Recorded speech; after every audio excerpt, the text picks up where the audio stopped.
Hi guys, welcome back to my channel. I'm Bhosle, and in today's video I'm going to be talking to you guys about how I have managed to get a good score in a number of prelims and mains. So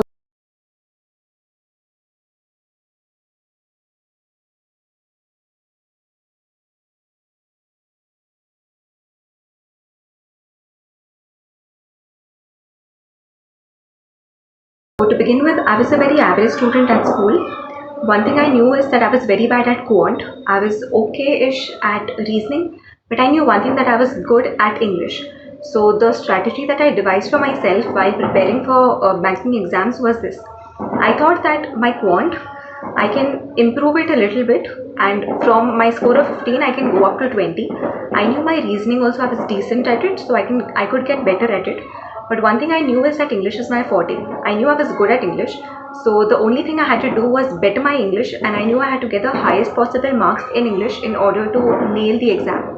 And that is how I devised my strategy. So guys, to be very honest with you, I have always been very passionate about the English language. I have grown up just reading a lot of books and novels and poetry and things like that.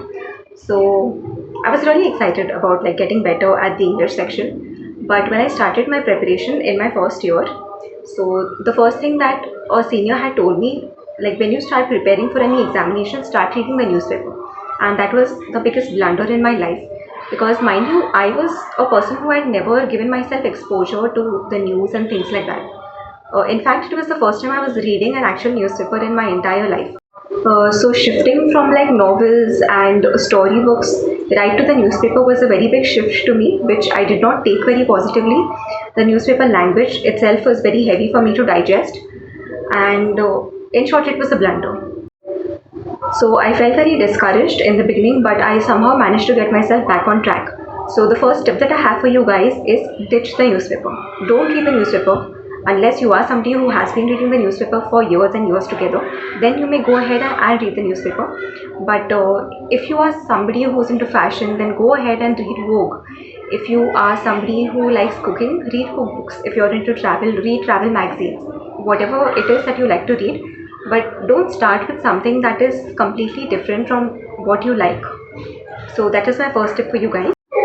So guys, I have often spoken about this in most of my videos, that in order to get better at the English section, you need to have a good understanding of the English language. So for this, I had come across this one exercise in which I have to read out a paragraph, and I have to stand in front of a mirror, and I have to recite whatever I have understood in my own words. I have to tell that to myself again. So a few times what I used to do is, I used to imagine that I have read a paragraph and I'm standing in front of a classroom, and I have to give the information of what I have read to the class.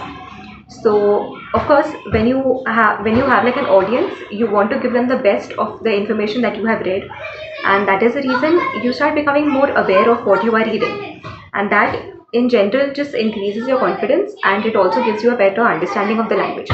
So this is an exercise that you can follow 4 to 5 times a week till your examination.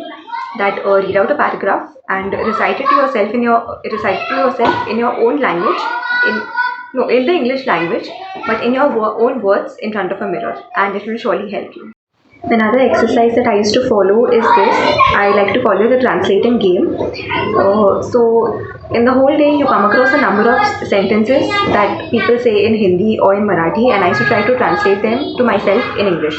So if supposing I hear my maid in the morning, she used to say sometimes कि आज मेरा बेटा bank में गया है क्योंकि उसको loan के बारे में पूछना है. So I used to translate it I used to try to translate it in English. So I used to say to myself that today my son has gone to the bank because he wants to inquire about loan. So a number of times the word inquire, for example, it used to not come to me naturally. Today my son has gone to the bank because he has some work, because he wants to ask about loan. So ask about loan, what can be a more appropriate word in this sentence is inquire about a loan. So I used to be thinking about that statement the whole day, and this exercise has really helped me immensely, and I hope it helps you out too. Just keep your ears open, observe what people are saying in Hindi, in Marathi or any other vernacular language, and just try to translate it to yourself, try to say it in English, and try to increase your vocabulary in this way. So also oftentimes a number of you people keep asking me what are the books that I used in order to get better and score a better score in English. So I'm here to tell you that don't invest in any books, don't spend any money on books, just buy yourself a good internet connection, because literally everything that we need today is available on the internet. There are so many comprehension passages, there are so many parajumbles and things like that for you to follow. You can improve your vocabulary, you can increase your reading speed and things like that just by the internet. Another thing that I have followed is I have solved a lot of test papers, like a lot. Like, you won't believe me, I used to have like 3 or 4 test series subscribed at the same time, because of course they give you different variety of questions and different difficulty levels, and just that was my thing every day. I used to just come home from work and I used to solve question papers, and I used to try to figure out what is my strong point and what is my weak point, because that is one very important thing. You yourself need to know what you are good at, what you are bad at. If you are good at comprehensions, you have to get like a notch better at it. If you are bad at parajumbles, we need to at least get better at it. So that is my thing. Because at the end of the day, guys, this is what you have to realize, that English is not an English subject. If I can do it, anybody else can do it. You just have to have like enough passion for it to get through the examination. And it's like any other subject. It's like maths, it's like reasoning. The more time you give on it, the more efforts you take to get better at it, the better it is going to be for you. So to conclude, these are all the things that I had followed in order to get better score at English. I used to read a lot. I used to try to find out the meanings of the words that I didn't understand. I used to maintain like a separate diary for that, in which I had like my own glossary of all the words. And once in a week, I used to just casually go through the book to see what are the new words and in what way can I use them in any statement. Then I would play the translate game with my friends and mentally even with myself. And this one thing I used to like, reading out a passage and then telling it to yourself in front of a mirror. That is one exercise which has helped me immensely. So that's it for today's video, guys. I hope this has helped you, and if it did, just like, share and subscribe. Thank you so much.